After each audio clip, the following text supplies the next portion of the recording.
My wife used a car breakdown to hide her affair until I found the drug in her blood. Perfect life, I thought I had. Chaddox, a paramedic with a heart as steady as his hands, navigated the chaotic symphony of sirens and flashing lights with practiced ease. His days were a relentless ballet of life and death, a constant reminder of the fragility of existence. Just hours ago, he'd been knee-deep in the wreckage of a multi-car pileup. The acrid smell of burning rubber and spiller gasoline thick in the air. A young mother, trapped beneath a twisted mass of metal, her eyes wide with terror, had looked to him for salvation, with a calm that belied the urgency of the moment. Alex had worked, his movements precise, his voice a soothing balm amidst the He'd stabilized her, extracted her, and handed her over to the waiting ambulance crew. Another life pulled back from the brink. This was his calling, his purpose: to fix what was broken, to mend what was torn. He was good at it, exceptionally good, and it gave his life a profound sense of meaning. But as he drove home, the adrenaline slowly receding, his thoughts drifted from the harrowing scenes of the day to the quiet sanctuary of his own life, to Sarah, his wife, his anchor, the woman who made every chaotic day worth enduring. Their home, a cozy haven nestled on a tree-lined street, was a stark contrast to the grim realities he faced at work. It was a place of laughter, of shared dreams, of an unspoken understanding that transcended words. Their love wasn't a whirlwind romance, but a deep, abiding affection that had grown steadily over years. Like a sturdy oak tree, its roots firmly planted in mutual respect and unwavering trust. They had met in college, two awkward souls navigating the labyrinth of young adulthood. He, a pre-med student with a quiet intensity, she, an art history major with a vibrant spirit, thought drew him in. Their first date had been a disaster: a spilled drink, a forgotten wallet, and a torrential downpour that left them both soaked to the bone. Yet, amidst the chaos, they had found a connection, a shared sense of humor that blossomed into something beautiful. They had married 5 years later, a small, intimate ceremony surrounded by their closest friends and family. Through Alex's grueling paramedic training, through Sarah's struggles to find her footing in the art world, they had been at each other's unwavering support system, a testament to the strength of their bond. They had built a life together, brick by painstaking brick, a life filled with simple joys, quiet evenings on the couch, long walks in the park, the shared anticipation of their future. Their greatest shared dream, however, remained elusive: a family. For the past 2 years, they had been trying to conceive a journey that had been fraught with hope and heartbreak. The monthly cycles of anticipation, the crushing disappointment of negative pregnancy tests, the invasive procedures of IVF, it had all taken its toll. Yet, through it all, their resolve had only strengthened. Each setback had drawn them closer, their shared vulnerability forging an even deeper connection. They spoke of nurseries, of tiny shoes, oft laughter of children echoing through their home. It was a future they both desperately craved, a future they believed was just within reach. This shared longing, this quiet hope, was a cornerstone of their perfect life. A life built on transparency, devotion, and unbreakable trust, or so Alex believed. The first live evening began like any other. Alex was preparing dinner, the aroma of garlic and herbs filling the kitchen, while Sarah was in the living room, engrossed in a book. The gentle humor of their shared domesticity was a familiar comfort. Then her phone rang. It was her sister, she explained. Her car had broken down on the highway, and she needed help. Alex, Everth rescuer, immediately offered to go. No, "No, it's fine," Sarah insisted, a strange urgency in her voice. "She's already called a tow truck, and a friend is on their way to pick her up. We just need to go keep her company until they arrive." He hesitated, a flicker of unease, but dismissed it. Sarah was independent, and he trusted her implicitly. He watched her grab her keys and purse, a quick kiss on his cheek, and then she was gone, leaving behind a faint scent of her perfume and a subtle shift in the atmosphere. Hours passed. Dinner grew cold. Alex called, but her phone went straight to voicemail. Hetried, again and again, a knot of worry tightening in his stomach. It wasn't like Sarah to be unreachable. He imagined her stranded on the side of the road, cold and scared. He considered driving out to find her, but he didn't know exactly where her sister's car had broken down. Just as he was about to call the police, his phone buzzed. A text from Sarah. "Hey, so sorry. Sister's car was a nightmare. Friend picked us up, but then we had to wait for the tow. Just got home, exhausted. See you in the morning." Relief washed over him, but it was quickly followed by a prickle of something else: suspicion. Just got home. It was nearly 3 a.m. And a friend. Sarah rarely mentioned new friends, especially ones who would pick her up in the middle of the night. He tried to push thoughts away. She was tired, stressed. He was overthinking. But the seed of doubt had been planted. Over the next few weeks, the subtle shifts in Sarah's behavior became more pronounced. The easy affection they once shared dwindled. Her kisses were brief, her hugs less lingering. Late nights became a regular occurrence, accompanied by vague explanations of work events or girls' nights out. Her emotional coldness was the most jarring. The vibrant, empathetic woman he knew seemed to have been replaced by a distant, almost guarded She'd retreat to her phone, her fingers flying across the screen. A private smile playing on her lips that never quite reached her eyes when he asked what was so amusing. He'd catch her whispering into the phone in the other room, her voice hushed, her demeanor secretive. When he'd ask who she was talking to, she'd offer a dismissive, "just a friend," or work stuff. Alex, ever the optimist, tried to brush it off as stress. The IVF treatments were taking a toll on both of them, he reasoned. The emotional roller coaster of hope and despair. The physical demands of the procedures, it was enough to make anyone withdrawn. He tried to be understanding, to give her space, to offer comfort.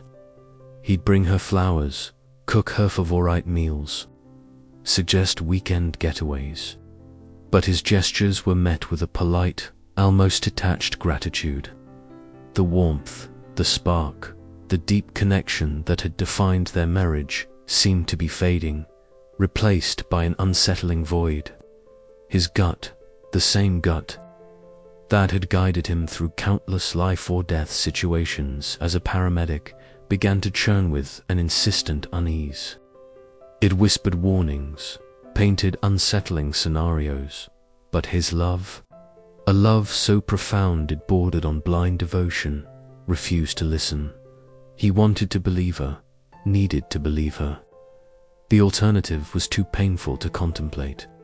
He was a man who fixed things, and he was determined to fix this, whatever this was.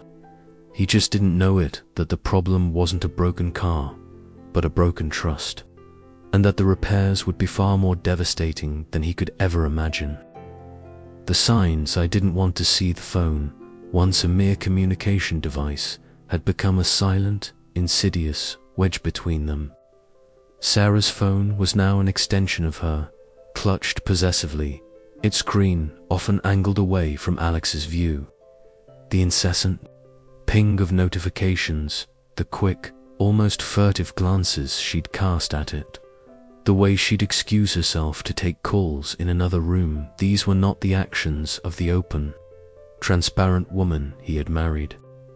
tea tree to engage her, to ask about her day, to share anecdotes from his own. But her attention was fragmented, her responses often monosyllabic, her eyes constantly darting back to the glowing rectangle in her hand. One evening, as they sat on the couch, a rare moment of quiet, he reached for her hand, and she flinched, pulling away as if burned. "What's wrong, Sarah?" he'd asked, his voice laced with a concern he could no longer hide. She'd mumbled something about being tired, about a headache, but her eyes, usually so expressive, were veiled, distant. The intimacy that had once flowed so effortlessly between them had become a strained, awkward dance. Then came the new friends and the unexplained outings. Sarah, who had always preferred quiet evenings at home or with their established circle of friends, suddenly had abjured social life. "I'm going out with Jessica," she'd announce, or meeting up with a few girls from the art gallery. Jessica. He'd never heard of a Jessica. He'd tried to probe Tosk about these new acquaintances, but her answers were always vague, evasive. "Oh, just people I met through work, or you wouldn't know them." The outings grew more frequent, and her return times grew later. He'd lie awake, listening for the sound of her key in the lock, the soft click of the door, the rustle of her clothes as she slipped into bed beside him, careful not to disturb him. But he was always disturbed. The empty space beside him, the cold sheets, the lingering scent of a perfume that wasn't hers, these were the silent accusations that gnawed at his peace. His best friend, Ben, a cynical but fiercely loyal detective, was the first to voice the unspoken. They were at their usual pub, nursing beers, when Ben, his brow furrowed with concern, leaned in. "Alex, I need to tell you something. I saw Sarah the other day." Alex's heart gave a hopeful lurch. Maybe she'd been out with Ben's wife. Maybe it was a misunderstanding. "Oh yeah, where?" he asked, trying to sound casual. Ben took a long swig of his beer, his gaze steady. "She was at the new coffee shop downtown, the one with outdoor seating. And she wasn't alone. She was with a guy. They were close, too close, for just friends." The words hung in the air, heavy and suffocating. Alex felt a cold red spread through him, but his immediate reaction was denial, a fierce, protective instinct to shield Sarah from any accusation. "Ben, come on. Sarah has new friends. She's been stressed with work, with the IVF. You're jumping to conclusions." Ben sighed, his eyes filled with a weary understanding. "Look, man, I hope I'm wrong, but I've seen this before. Just be careful. Keep your eyes open." Alex tried to ignore it. He tried to convince himself that Ben was mistaken, that his aunt were twisting innocent situations into something sinister. He doubled down on his efforts to reconnect with Sarah, to reignite the spark that seemed to be dimming. He planned a romantic dinner, bought her a thoughtful gift, suggested a weekend getaway to their favorite cabin. But each attempt was met with a polite deflection, a vague excuse. Thrall between them grew taller, more impenetrable. The seed of doubt Ben had planted began to sprout, its tendrils wrapping around his heart, squeezing the life out of his carefully constructed world. He started noticing things, a faint, unfamiliar cologne on her clothes, a subtle change in her makeup, a new, almost giddy lightness in her step when she left the house. He felt like a detective in his own home, piecing together fragments of a puzzle he desperately wished didn't exist. The man who fixed things was slowly realizing that some things, once broken, might be beyond repair. The thought was a bitter pill to swallow, but the truth, he knew, was often the hardest medicine, and he was about to get a full dose. One rainy Tuesday evening, the dam of his denial finally broke. Sarah had announced she was going to a late-night art exhibition opening, something she'd never expressed interest in before. Her enthusiasm felt forced, her eyes avoiding his. As she left, a sudden, overwhelming urge, a primal instinct he couldn't ignore, seized him. He grabbed his keys, pulled on a dark jacket, and followed her. The rain lashed against his windshield, mirroring storm brewing inside him. He kept a safe distance, his heart pounding, a frantic rhythm against his ribs. He watched as she drove past the art gallery, past the familiar landmarks, and pulled into a dimly lit street he didn't recognize. His breath hitched as he saw her park outside. A nondescript apartment building, its windows dark, its facade unwelcoming. Anton, he saw him. A man, tall and slender, emerged from the shadows, an umbrella held. He smiled, a possessive, intimate smile, and Sarah, his Sarah, smiled back, a smile Alex hadn't seen in weeks. A smile meant for someone else. The world tilted on its axis. The rain outside was nothing compared to the deluge of pain that now consumed him. He didn't confront her. He couldn't. He just sat there, watching as his perfect life crumbled into a million irreparable pieces. The shattering diacy over all the image of Sarah and the stranger. Their intimate smiles under the glow of the street lamp burned into Alex's mind like a brand. He drove home in a daze, the city lights blurring through his tear-filled eyes. The house, once a sanctuary, now felt like a tomb, echoing with the ghosts of a love he thought was real.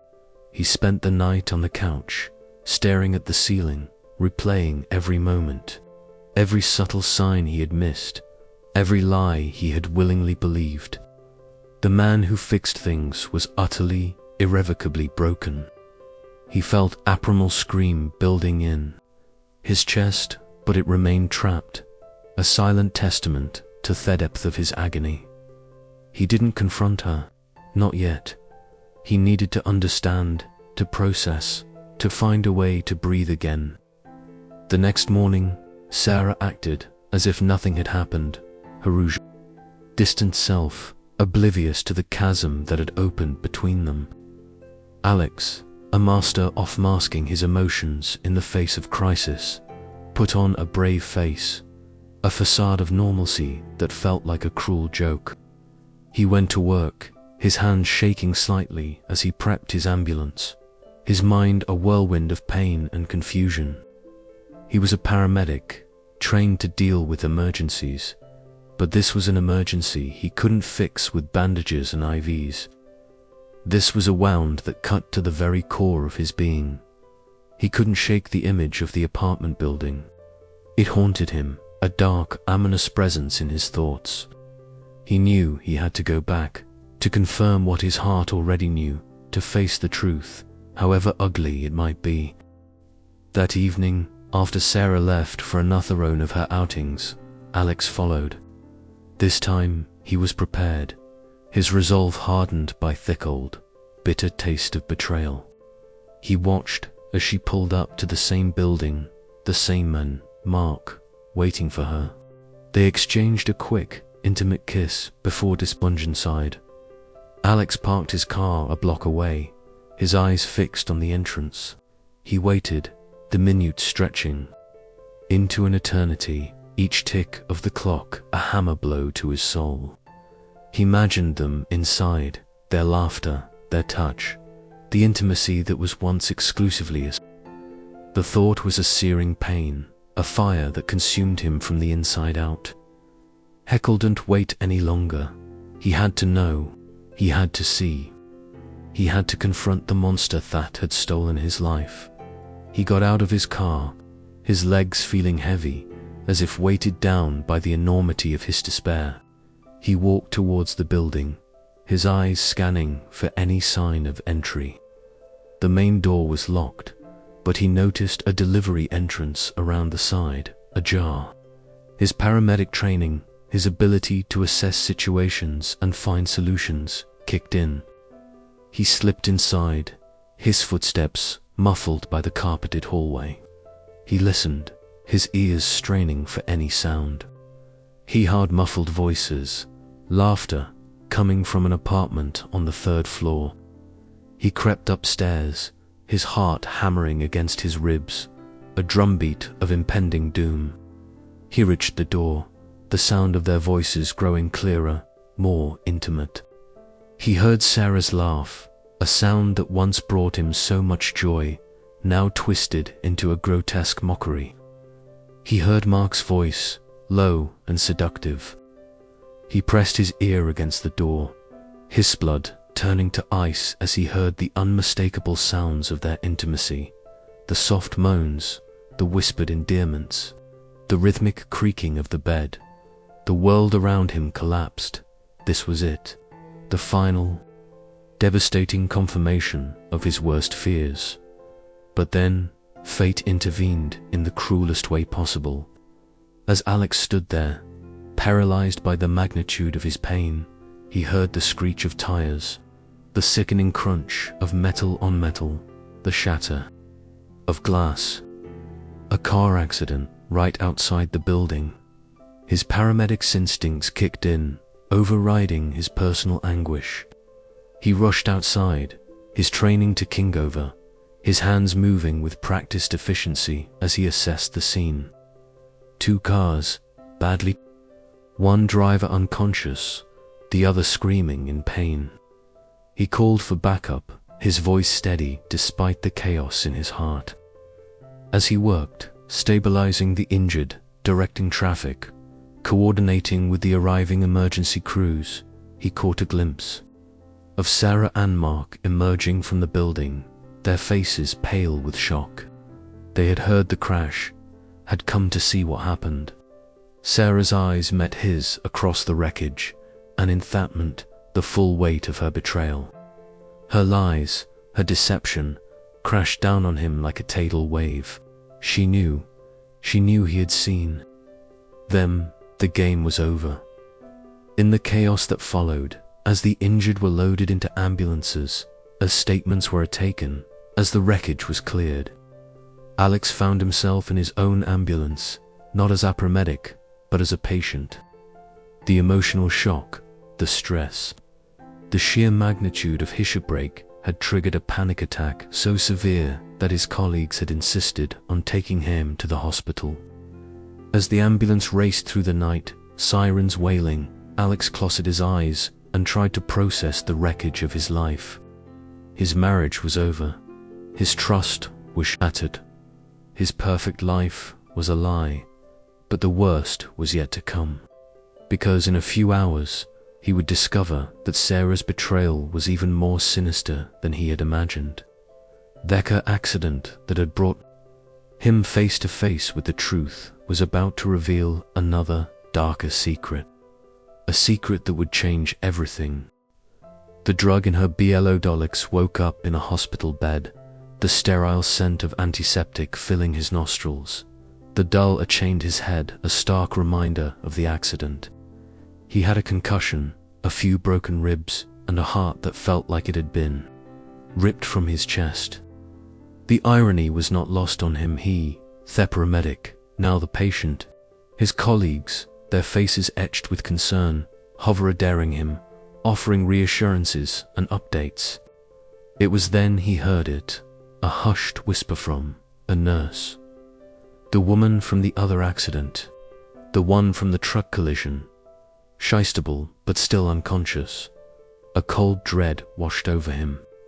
The truck collision. Sarah had pushed himself up, ignoring the sharp pain in his side. "Which room is she in?" he demanded, his voice raspy. The nurse, startled by his sudden intensity, pointed down the hall. He stumbled out of his room, his four-pole clattering behind him, a man possessed by a desperate need to know. He found her in a private room, hooked up to a myriad of machines, her face pale and bruised. She looked fragile, vulnerable, a stark contrast. to the defiant woman he had seen just hours before. A wave of conflicting emotions washed over him, anger, pain, but also a flicker of the love that had once defined his world. He sat by her bedside, watching the steady rise and fall of her chest, the rhythmic beep of the heart monitor. A doctor, a colleague he knew well, entered the room, a somber expression on his face. "Alex, I'm glad you're awake. We need to talk about Sarah's labs." Alex's paramedic instincts kicked in, pushing aside his personal turmoil. "What is it? Internal bleeding? Head trauma?" The doctor hesitated, then handed him a printout. "Her toxicology report. There's something unusual." Alex's eyes scanned the report, his medical training allowing him to quickly decipher the complex terminology. His gaze landed on a specific line. Benzodiazepine detected, non-prescribed, a non-prescribed sedative. His blood ran cold. This wasn't just about an anymore. This was something far more sinister. He looked at the doctor, his voice tight with a newfound suspicion. "What kind of sedative?" The doctor explained, detailing the drug Sprouties, its effects, drowsiness, confusion, impaired judgment. Alex's mind raced, connecting the dots. Sarah's distant behavior, her vagueness, her sudden shifts in mood. God, could it be? Could she have been drugged? The thought was both horrifying and, strangely, a glimmer of hope. A hope that perhaps, just perhaps, she wasn't entirely to blame, that she too was a victim. He waited for her to wake up, for the fog of the sedatives and the trauma to lift. When her eyes finally fluttered open, a flicker of recognition, then fear, crossed her face. "Alex," she whispered, her voice weak. He took a deep breath, steeling himself. He had toned calm, rational, like he was talking to a patient in distress. "Sarah," he began, his voice gentle, "we need to talk about everything." He held up the lab report, his finger pointing to the incriminating line. What is this, Sarah? Why is there a non-prescribed sedative in your blood?" She flinched, her eyes darting away, a fresh wave of tears welling up. I don't know," she stammered, her voice barely audible. He said it was for stress. To help me relax. Heprister, his voice still gentle but firm. "Who, Sarah, who gave you this?" After initial denial, a torrent of words, choked with sobs and shame, finally poured out. She confessed everything, the affair, the man, Mark, the pharmacist, how he had befriended her, how he had seemed to understand her stress, her anxieties about the IVF, how he had offered her Thea's stress relievers, assuring her they were harmless, just a way to calm her nerves. She described how he had slowly, subtly manipulated her, isolating her from her friends, from him, drawing her deeper into his web of deceit. She claimed she had felt confused, disoriented, unable to think clearly, especially after taking the pills. The car breakdown, she admitted, was a lie, a cover for her first illicit meeting with Mark, a meeting that had been orchestrated by him, fueled by the sedative. The pieces of the puzzle, horrifying as they were, began to fit. Lies, tears, and QSDO Sarah's confession was a raw, agonizing torrent of self-loathing and desperate pleas for forgiveness. She clung to Alex's hand, her tears soaking his hospital gown, her voice Abracan whisper. "I'm so sorry, Alex. So sorry. I don't know what happened. He manipulated me. He made me feel special. And the pills, they made everything hazy. He wasn't myself." She painted a picture of a gradual descent, a subtle erosion of her will. fueled by Mark's insidious charm and the mind-altering effects of the sedative. She clamored, was confused, pressured, a victim of a predatory man who had exploited her vulnerabilities. Her longing for a child, her stress from the IVF treatments. She begged him to believe her, to understand that she was not the monster he now saw, but a woman who had lost her way, ensnared by a cunning predator. Alex listened, his face a mask of calm, but inside, a hurricane raged. The pain of her betrayal, still a raw wound, but now a new, unsettling layer had been added, the possibility of her being a victim. He was a paramedic, trained to assess situations, to look for underlinkages, to treat the patient, not just the symptoms. Was she truly manipulated, or was this another layer of deceit, a desperate attempt to mitigate her guilt? He looked into her tear-filled eyes, searching for a flicker of the woman he knew, the woman he had loved so fiercely. He saw fear, regret, and a profound sadness, but he also saw a hint of some thingles, a vagueness, a subtle evasion when he pressed her on certain details. "Sarah," he said, his voice measured, "I need you to be completely honest with me. Did y'all take these pills willingly? Did you know what they were?" She hesitated, her gaze flickering away. I thought they were just vitamins, stress relievers." He said they were natural, harmless. Alex's jaw tightened. "But you felt different after taking them, didn't you?" Confused, disoriented. She nodded, fresh tears streaming down her face. "Yes, but I thought it was just the stress. The IVF, I didn't know." Her voice trailed off, and Alex felt a cold certainty settle in his chest. She knew, maybe not the full extent, maybe not the exact nature of the drugs, but she knew something was wrong. She had chosen to ignore it, to rationalize it, to let herself be led down this dark path. The victim narrative, while partially true, was also a convenient shield, a way to deflect responsibility for her choices. He asked her about the affair, about the intimate moments he had witnessed, about the leash had told. Each question was a knife twist, each answer a fresh wound. She claimed sedatives had made her compliant, suggestible, that Mark had taken advantage of heralded state. But Alex, with his trained eye, could see the inconsistencies, the gaps in her story. There were moments of clarity, moments when she had made conscious choices, moments when she had actively participated in the deception. The drugs might have lowered her inhibitions, might have made her more vulnerable, but they hadn't erased her agency entirely. She was both victim and perpetrator, manipulated and complicit, a complex, tragic figure caught in a web of her own making. The conversation stretched on, a painful excavation of truth and lies, of guilt and blame.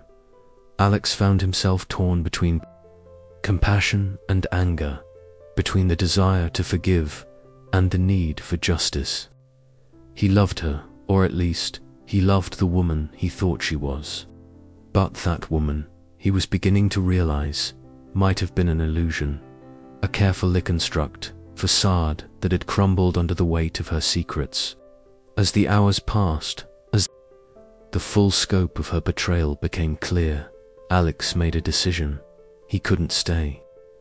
He couldn't pretend that love was enough to overcome this chasm of broken trust. He stood up, his movements slow and deliberate, and looked down at her one last time. "I need time, Sarah. I need to think. I can't do this right now." He turned and walked away, leaving her alone with her tears and her regrets, a broken woman in a broken marriage. The road to TR route of leaving Sarah in the hospital, Alex felt a strange mix of emptiness and a burning need for Inswars. The betrayal was still a raw, gaping wound, but the revelation of the sedative had added a new, unsettling dimension. He couldn't shake the image of Sarah, pale and vulnerable, claiming manipulation. Was it true, or was it just another layer of deceit? His paramedic's mind, trained to dissect complex situations and identify root causes, now focused with laser precision on Mark. Alex's first stop was the pharmacy where Mark worked. He didn't go in immediately. Instead, he sat in his car across the street, watching. Mark was there, behind the counter, his demeanor professional, his smile charming as he interacted with customers. To the casual observer, he was just another pharmacist, helpful and trustworthy. But Alex saw something else. Subtle, predatory gleam in his eyes when he spoke to female customers, a lingering tug when he handed over prescriptions. Alex's gut churned with a mixture of rage and disgust. He spent the next few days conducting his own investigation. He talked to other pharmacists, to former colleagues of Mark's, to anyone who might have insights into his character. What he discovered was disturbing. Mark had a history, a pattern of behavior. Fate painted him as a serial manipulator. There were whispers of inappropriate relationships with vulnerable women, of unregistered substances being dispensed under the guise of natural remedies, of a man who used his position of trust to exploit those in need. One former colleague, speaking on condition of anonymity, revealed that Mark had been quietly let go from his previous job due to irregularities in his prescription practices. The pieces of a much larger, more sinister puzzle began to emerge. Armed with this information, Alex decided to confront Mark directly. He waited until the pharmacy was closing, then approached him in the parking lot. Mark's face paled when he saw Alex, his usual confident demeanor cracking. "Alex, I heard about the accident. How is Sarah?" Alex's voice was ice cold. "Cut the act, Mark. I know what you did. I know about drugs, about the manipulation, about everything." Mark tried to maintain his innocence, but his nervous laughter and shifting eyes betrayed him. "I don't know what you were talking about. Sarah and I were just friends. She was stressed, and I helped her relax, that's all." Alex's fist clenched, his knuckles white. Every fiber of his being screamed to unleash the violence that coiled within him. But he was a man of control, a man who understood concerns. He knew that physical violence would only validate Mark's twisted worldview and land him in trouble. Instead, he chose a different weapon. "I know about the drugs, Mark. I know about your little side business, and I know about the other women." Mark's smirk faltered, a flicker of fear in his eyes. "You have no proof," he hissed, his voice losing its casual bravado. "Oh, I think I do," Alex replied, his voice chillingly calm. "And I'm not the only one who's looking. The police are very interested in pharmacists who deal in registered substances, especially when those substances are found in the blood of accident victims." He watched Mark's face drain of color. "This isn't over, Mark. Not by a long shot." Alex turned and walked away, leaving Mark to stew in his newfound fear. It wasn't the satisfying punch he craved, but it was a warning, a promise of retribution. That would haunt Mark's illicit world. True to his word, Alex filed an anonymous police report detailing Mark's activities, the sedative, the pattern of exploitation. He provided what evidence he could, the toxical report, the dates of Sarah's breakdowns, the whispers he had gathered. He knew it might not be enough for an immediate arrest, but it would put Mark on the radar, a target for future investigations. As expected, nothing immediate came of it. The wheels of justice turned slowly, especially when dealing with unproven allegations and a cunning individual Mark. But Alex had planted the seed, and he knew, with a grim satisfaction, that it would eventually bear fruit. His immediate focus, however, had to shift. Sarah was out of the hospital, and the emotional fallout of her actions was just beginning. The emotional CIOLAPSSR's release from the hospital was not a homecoming. It was a descent into a different kind of confinement. The physical wounds were healing, but the emotional ones festered, raw and exposed. She retreated into herself, a ghost haunting the once vibrant home shared with Alex. The silence between them was deafening, punctuated only by the occasional, strained exchange. Her family, alerted to her accident and subsequent emotional distress, descended upon them, a well-meaning but suffocating presence. Her Martha, tearful and distraught, pleaded with Alex. "Please, Alex, she's your wife. She made a mistake. She was manipulated. You have to forgive her." Her father, a stern but loving man, tried to reason with him, emphasizing the sanctity of marriage, the vows they had taken. They painted Sarah as a victim, a fragile woman led astray, and Alex as the stoic, forgiving husband who could mend what was broken. But they hadn't seen the look in Sarah's eyes when he confronted her. The subtle evasions, the lingering ambiguity above the complicity. They hadn't felt the crushing weight of his shattered trust. Alex found himself caught in a web of conflicting emotions.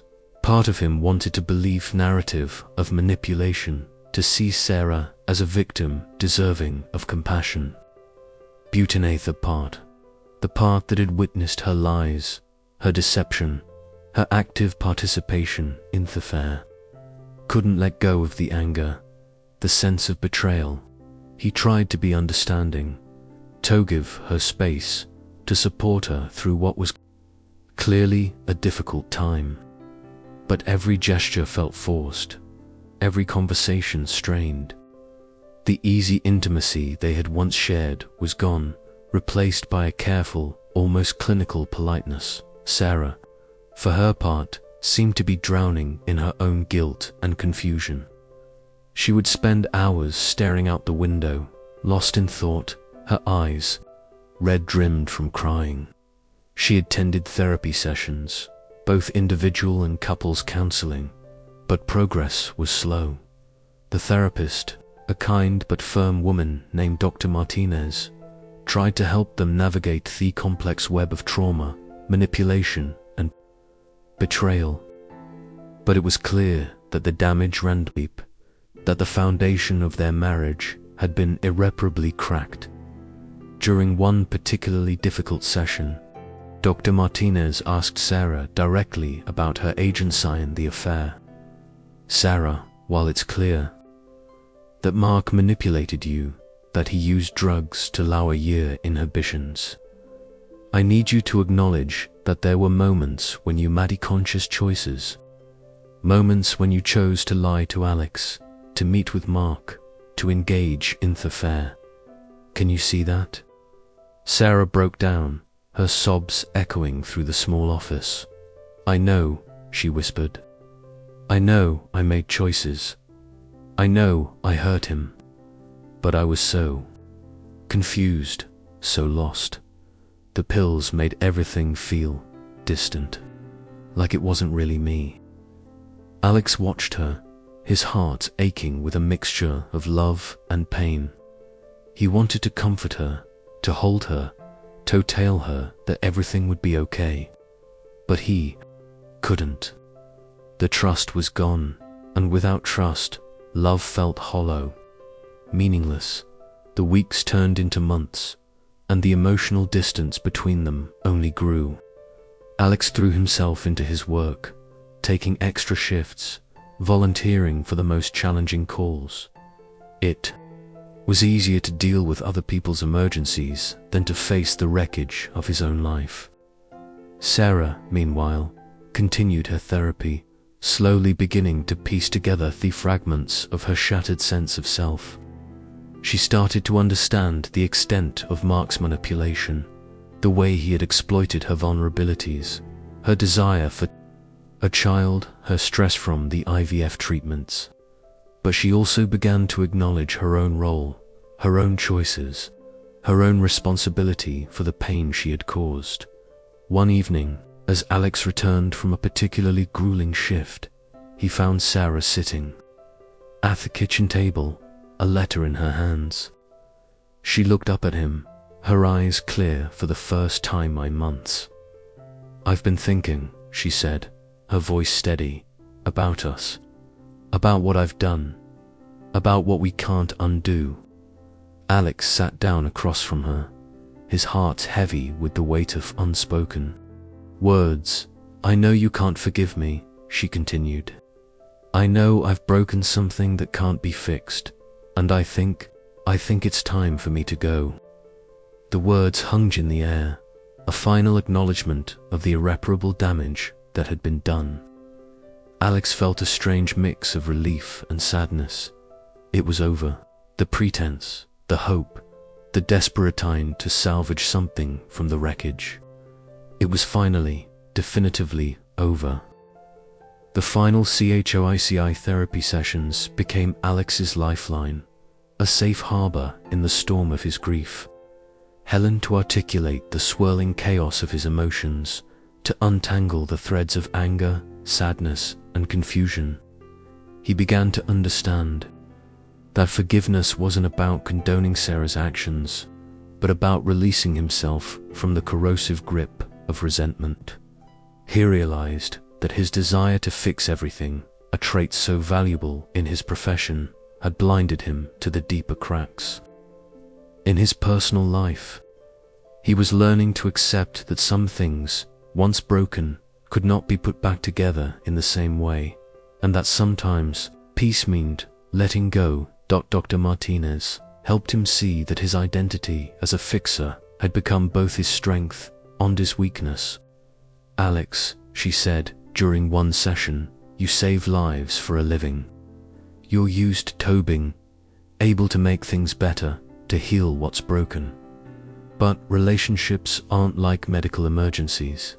Sometimes the kindest thing you can do is to let go, to allow both yourself and Sarah the space to heal separately."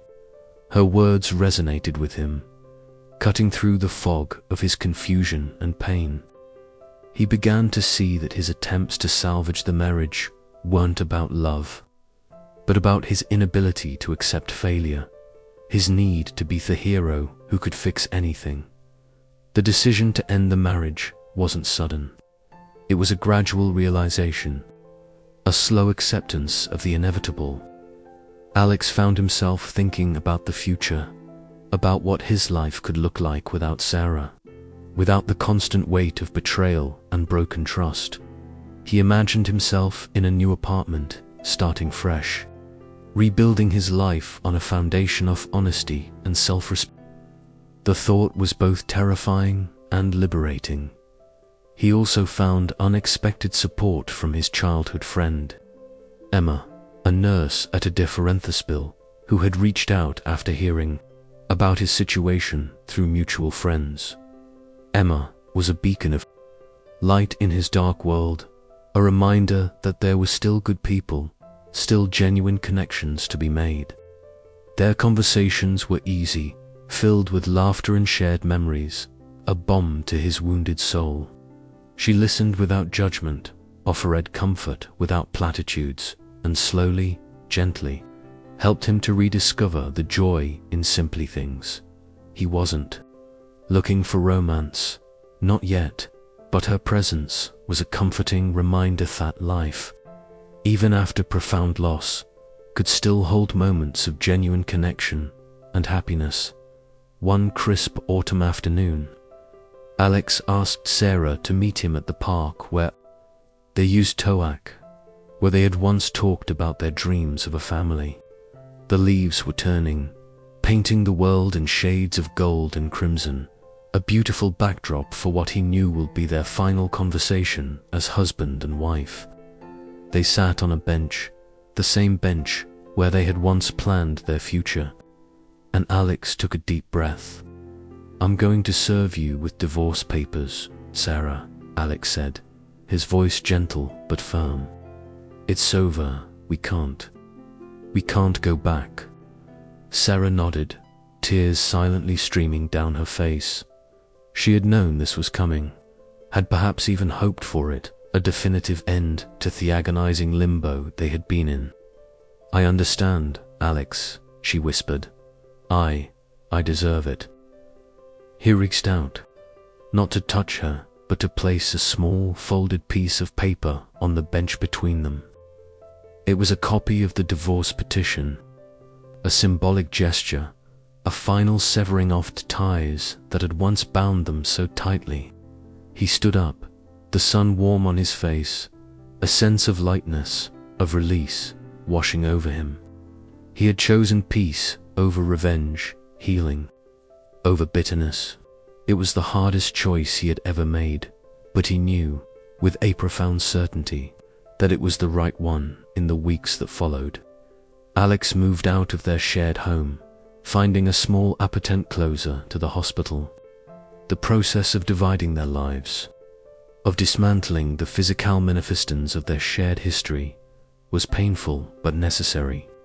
Each box packed, each piece of furniture moved, was a step towards a new beginning. He found solace in his work, in the familiar rhythm of saving lives, a stark contrast to the chaos of his personal life. He also found renewed strength in his friendships. Ben, ever the loyal confidant, was a constant source of support, a sounding board for his thoughts and feelings. And then there was Emma, his childhood friend, a woman with a kind heart and a wicked sense of humor, who had always been a quiet presence in his life. She listened without judgment, offered comfort without platitudes, and slowly, gently, helped him to rediscover the joy in simple things. Their conversations were easy, filled with laughter and shared memories, a balm to his wounded soul. He wasn't looking for romance, not yet, but her presence was a comforting reminder that life, even after profound loss, could still hold moments of genuine connection and happiness. The LSSO, the passage of time, though it didn't erase the scars, began to dull the sharp edges of Alexpane. He continued with therapy, delving deeper into his own patterns, his own vulnerabilities. He learned to trust his intuition, not just as a paramedic, but as a man. He understood now that the signs had been there, subtle at first, then glaring, but his love, his desire to believe in the perfect life, had blinded him. He had been so focused on fixing things, on being the hero, that he had failed to see the rot beneath the surface. The betrayal had been a brutal lesson, but it had also been a catalyst for profound personal growth. He was stronger, wiser, more attuned to the complexities of human nature, both good and bad. Months later, Alex received word that Mark had been arrested. The investigation that Alex had set in motion had finally borne fruit. Other women had come forward, sharing similar stories of manipulation and drugging. Mark's carefully constructed facade had crumbled, revealing the predator beneath. He was charged with multiple counts of drug distribution, sexual assault, and fraud. Alex felt a grim satisfaction, not because he wanted revenge, but because justice had been served. Mark would no longer be able to prey on vulnerable men, to exploit their trust and manipulate their minds. Sarah, too, had found a measure of peace. She had entered a rehabilitation program, not just for the residual effects of the drugs, but for the deeper issues that had made her vulnerable to Mark's manipulation. She was learning to understand herself, to recognize her own patterns, her own needs. She had also become an advocate for other women who had been victimized by predatory men, using her experience to help others heal. It was a long road, but she was walking it with courage and determination. Alex's relationship with Emma had slowly blossomed into something beautiful. It wasn't passionate, all-consuming love he had shared with Sarah, but something deeper, more. It was built on friendship, on mutual respect, on a shared understanding of life's complexities. They took things slowly, both of them scarred by past experiences, but both willing to trust again, to believe in the possibility of love without deception. One evening, as Alex and Emma sat on his apartment balcony, watching the sunset paint sky in shades of pink and orange, he reflected on the journey that had brought him here. The betrayal, the pain, the slow process of healing, it had all led to this moment, this quiet contentment. He had learned that love wasn't about perfection, about creating unidealized life free from conflict and pain. It was about honesty, about trust, about willingness to be vulnerable with another person. It was about accepting that people were flawed, that relationships required work, and that sometimes the kindest thing you could do was to let go.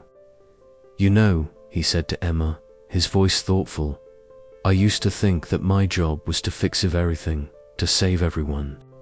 But I've learned that sometimes the most important thing you can do is to save yourself." Emma smiled, her hand finding his. "And sometimes," she replied, "the best way to save yourself is to let someone else help you." They sat in comfortable silence, watching the world settle into evening, to people who had found their way back to hope, back to the possibility of love, back to the understanding that life, even after profound loss, could still be beautiful. Alex closed his eyes and let the warm breeze wash over him. The car had broken down, metaphorically speaking, but he had found a new path, a better path.